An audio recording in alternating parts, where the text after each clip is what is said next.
نحمدہ و نصلی علی رسولہ الکریم اما بعد فاعوذ باللہ من الشیطان الرجیم بسم اللہ الرحمن الرحیم قالت یا ایہا الملأ انی القی الی کتاب کریم انہ من سلیمان و انہ بسم اللہ الرحمن الرحیم اللہ تعالوا علی واتونی مسلمین صدق اللہ مولانا العظیم وبلغنا رسولہ النبی الکریم الامین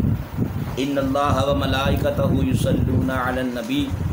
یا ایھا الذین آمنوا صلوا علیہ وسلموا تسلیما الصلاۃ والسلام علیک یا سیدی یا رسول اللہ وعلی آلک واصحابک یا سیدی یا حبیب اللہ۔ نہایت ہی واجب الاحترام سامعین و ناظرین، آج کے سلسلہ درس قرآن میں سلسلہ نمبر 21 میں ہم نے جو قرآن کی آیہ کریمہ تلاوت کرنے کا شرف حاصل کیا ہے، اس میں حضرت سلیمان علیہ السلام کے اس غلام پرندے ہدہد کا ذکر کیا جائے گا۔ یوں تو سبھی پرندے حضرت سلیمان علیہ السلام کے مسخر اور تابع فرما بردار تھے، لیکن آپ کا ہدہد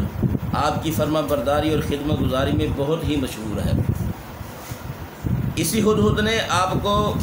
ملک سبا کی ملکہ بلقیس کے بارے میں خبر دی تھی کہ وہ ایک بہت بڑے تخت پر بیٹھ کر سلطنت کرتی ہے اور بادشاہوں کے شایان شان جو بھی سر و سامان ہوتا ہے وہ سب کچھ اس کے پاس ہے، مگر وہ اور اس کی قوم ستاروں کی پجاری مسلمان نہیں ہے، وہ ستاروں کی پوجا کرتی ہے۔ اس خبر کے بعد حضرت سلیمان علیہ السلام نے ملکہ بلقیس کے نام جو خط ارسال فرمایا، اس کو یہی ہدہد لے کر گیا تھا۔ چنانچہ قرآن کریم کا ارشاد ہے کہ حضرت سلیمان علیہ السلام نے ہدہد سے فرمایا کہ تم میرا یہ خط لے جاؤ اور ان کے پاس یہ خط ڈال کر پھر ان سے الگ ہو کر تم دیکھو کہ وہ کیا جواب دیتے ہیں۔ یعنی حضرت سلیمان علیہ السلام نے اس ہدہد کو خط دیا اور فرمایا کہ جب تو یہ خط وہاں ڈال دے گا تو دیکھنا الگ ہو کر، یعنی ایک سائڈ پر ہو کر دیکھنا کہ وہ میرا خط پڑھ کر اس کا جواب کیا دیتے ہیں۔ چنانچہ ہدہد یہ خط لے کر گیا اور بلقیس کی گود میں اس خط کو اوپر سے گرایا۔ اس وقت اس نے اپنے گرد عمراء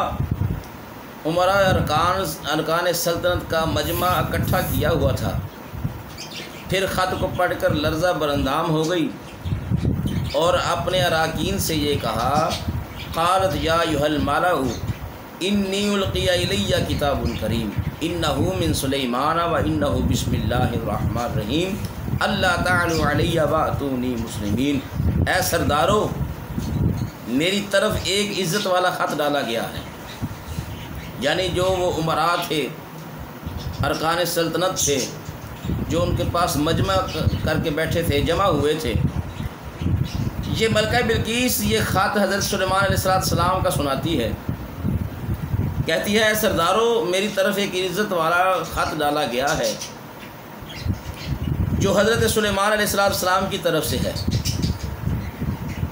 اور بے شک وہ اللہ کے نام سے ہے جو بڑا مہربان نہایت ہی رحم والا ہے۔ خط کا مضمون یہ ہے کہ تم مجھ پر بلندی نہ چاہو اور تم مسلمان ہو کر میرے حضور حاضر ہو جاؤ۔ خط سنا کر بلقیس نے اپنی سلطنت کے امیروں اور وزیروں سے مشورہ کیا تو ان لوگوں نے اپنی طاقت اور جنگی مہارت کا اعلان و اظہار کر کے حضرت سلیمان علیہ السلام سے جنگ کا ارادہ کیا۔ اس وقت عقل مند بلقیس نے کہا اپنے امیروں اور وزیروں سے اور سمجھایا کہ جنگ مناسب نہیں ہے، کیونکہ اس سے شہر ویران اور شہر کے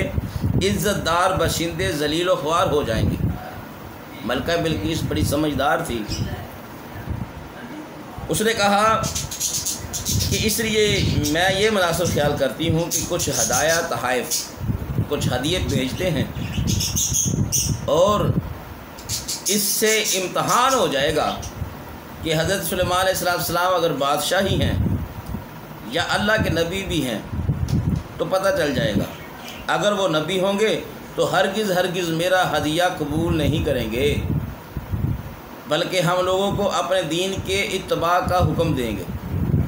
اور اگر وہ صرف بادشاہ ہوں گے تو میرا ہدیہ قبول کر کے نرم پڑ جائیں گے۔ چنانچہ بلقیس نے 500 غلام، 500 لونڈیاں بہترین لباس زیوروں سے آراستہ کر کے بھیجے، اور ان لوگوں کے ساتھ 500 سونے کی اینٹیں اور بہت سے جواہرات اور مشک و عنبر اور ایک جڑاؤ تاج مع ایک خط کے ساتھ میں خط بھی لکھا اپنے قاصد کے ساتھ بھیجا۔ ہدہد یہ سب کچھ دیکھ رہا تھا اور دیکھ کر روانہ ہو گیا، اور حضرت سلیمان علیہ السلام کی دربار میں آ کر سب خبر بتا دیا کہ ملکہ بلقیس یہ کرنے والی ہے، یہ باتیں وہاں ہوئی ہیں۔ چنانچہ ملکہ بلقیس کا قاصد جب چند دنوں کے بعد تمام سامانوں کے ساتھ دربار میں حاضر ہوا تو حضرت سلیمان علیہ السلام نے غضبناک ہو کر قاصد سے فرمایا، اتمدوننی بمال فما آتانی اللہ خیر مما آتاکم بل انتم بہدیتکم تفرحون ارجع الیہم فلنأتینہم بجنود لا قبل لہم بہا ولنخرجنہم منہا اذلۃ وہم ساحرون۔ آپ نے فرمایا کہ کیا تم لوگ مال سے میری مدد کرتے ہو؟ تو اللہ نے مجھے جو دیا ہے وہ اس سے بڑھ کر اور بہتر ہے، جو تمہیں دیا ہے تم واپس لے جاؤ، ہم ان پر وہ لشکر لائیں گے جن کی انہیں طاقت نہ ہوگی، اور ضرور ہم ان کو ان کے شہر سے ذلیل کر کے نکال دیں گے اور وہ پست ہو جائیں گے۔ چنانچہ اس کے بعد جب قاصد نے واپس لوٹ کر ملکہ بلقیس کو سارا ماجرا سنایا تو ملکہ بلقیس حضرت سلیمان علیہ السلام کے دربار میں حاضر ہو گئی، اور حضرت سلیمان علیہ السلام کا دربار اور یہاں کے عجائبات دیکھ کر اس کو یقین آ گیا کہ حضرت سلیمان علیہ السلام خدا کے نبی پر حق ہیں اور ان کی سلطنت اللہ کی طرف سے ہے۔ حضرت سلیمان علیہ السلام نے ملکہ بلقیس کو اپنے دین کی دعوت دی تو اس نے نہایت ہی اخلاص کے ساتھ اسلام قبول کر لیا۔ پھر حضرت سلیمان علیہ السلام نے ملکہ بلقیس کے ساتھ نکاح بھی کیا، نکاح کر کے اس کو اپنے محل میں رکھ لیا۔ اس سلسلے میں ہدہد نے جو کارنامے سر انجام دیے وہ بلا شبہ عجائبات و عجائبات عالم میں ہے، جو یقیناً حضرت سلیمان علیہ السلام کے معجزات میں ہے۔ اب ملکہ سبا بلقیس کا تخت شاہی